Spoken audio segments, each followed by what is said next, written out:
రాజ్యం ఇదేమి రాజ్యం దొంగల రాజ్యం దోపిడీ రాజ్యం ఇదేమి పాలన ఇదేమి పాలన దొంగల పాలన దోపిడీ పాలన జై తెలంగాణ జై తెలంగాణ జై తెలంగాణ జై తెలంగాణ కేసీఆర్ నాయకత్వం వర్ధిల్లాలి.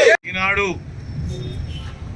పార్లమెంటుకు జరుగుతున్నటువంటి ఎన్నికల సందర్భాన్ని కూడా దృష్టిలో ఉంచుకొని తెలంగాణ రాష్ట్రంలో ఒక బలమైన శక్తిగా ఉన్నటువంటి బీఆర్ఎస్ పార్టీని, అదేవిధంగా కేసీఆర్ గారి నాయకత్వం పైన ఉన్నటువంటి కుట్రను కుతంత్రాన్ని మరి ఈరోజు భారతీయ జనతా పార్టీ నరేంద్ర మోడీ డైరెక్షన్లో కావాలని కుట్రపూరితంగా నిన్న మరి కవిత మా మాజీ పార్లమెంట్ సభ్యురాలు ప్రస్తుత ఎమ్మెల్సీ గారిని అక్రమంగా అరెస్ట్ చేయడం ఏదైతే ఉందో దీన్ని మేము తీవ్రంగా ఖండిస్తా ఉన్నాం.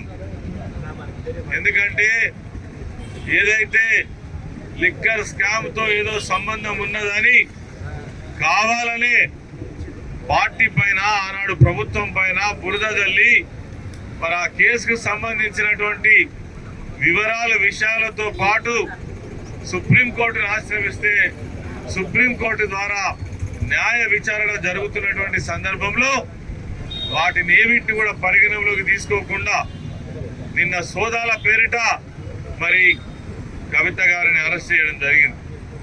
ఎలాంటి ముందస్తు వారెంట్ లేకుండా బలవంతంగా ఒక మహిళని కూడా చూడకుండా మరి రాత్రికి రాత్రి ఢిల్లీ తరలించినటువంటి పరిస్థితి ఈరోజు మనం కేంద్ర ప్రభుత్వం యొక్క వైఖరి కనబడతా ఉంది.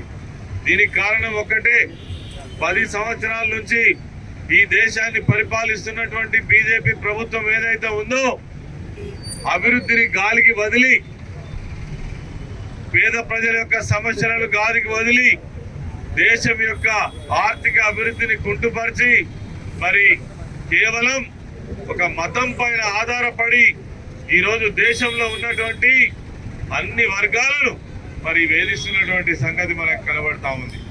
అదేవిధంగా ఎవరైతే వివిధ రాష్ట్రాలలో ప్రాంతీయ పార్టీలుగా ఉన్నారో, ఒక బలమైన శక్తిగా ఉన్నారో వాళ్ళను ఖచ్చితంగా మరి డిస్టర్బ్ చేయాలని, మట్టు పెట్టాలని, నామరూపాలు లేకుండా చేయాలనేటువంటి కుట్రతోటే ఇప్పటికే అనేక రాష్ట్రాలలో ప్రజాస్వామ్యబద్ధంగా ఎన్నికైనటువంటి ప్రభుత్వాలను కూడా మరి కూల్చినటువంటి ఒక నీచ చరిత్రను మూటగట్టుకున్న ప్రభుత్వం భారతీయ జనతా పార్టీ ప్రభుత్వం.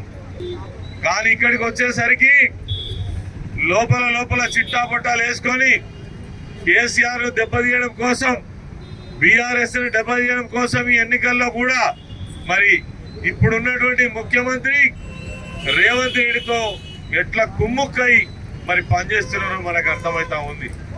చెప్పేటి ఏమో మాటలు, చేసేటి ఏమో ఒక నీచమైనటువంటి పనులు. ఇలా మేమే బీజేపీకి మరి లోపల కలిసి ఉన్నామని కాంగ్రెస్ వాళ్ళు చెప్తారు, బీజేపీ వాళ్ళు ఏమో మేము కాంగ్రెస్ కలిసి ఉన్నామని చెప్తారు.